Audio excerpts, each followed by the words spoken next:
I'm seeing AI used in working capital application or management, particularly inventory. Well, I remember years ago when I was at Grainger, we used to have a saying that there are two kinds of inventory forecasts, wrong ones and lucky ones. And, I think what we've learned since then is that applying AI in the right way to inventory can make you luckier in your inventory forecast. So essentially, a recommendation engine and inventory forecast in terms of forecasting the inventory. But there's a lot more. I mean, I've seen AI applied to AR so that it helps you understand where you need to make a phone call to someone who owes you money versus where you can just send emails. I've seen it in delivery routing, right, where you figure out the most efficient delivery route for your trucks, which is an unbelievably complex problem, by the way, that seems easy. You see it in warehouses.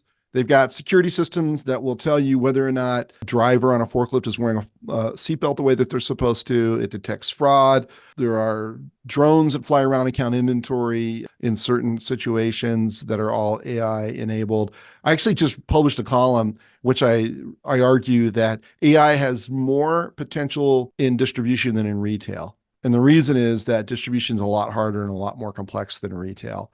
And until now, there haven't been technology solutions available for some of the harder problems that distributors face, and AI is actually providing those solutions. So I think it's from demand generation to financial settlement to collecting rebates from your suppliers, there are AI applications across the range.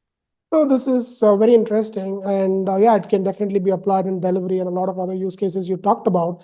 Do you see distributors actively using this in their business, or how much AI adoption are you seeing?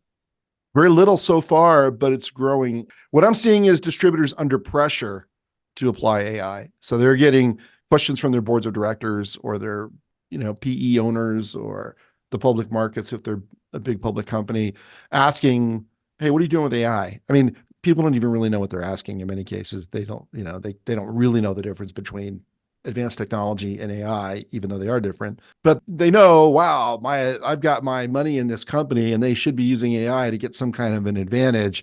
And I keep reading about it and seeing it on 60 Minutes. So that's really where the pressure is coming from, right? Plus, the executives themselves read about AI and feel like there's something they can do with it.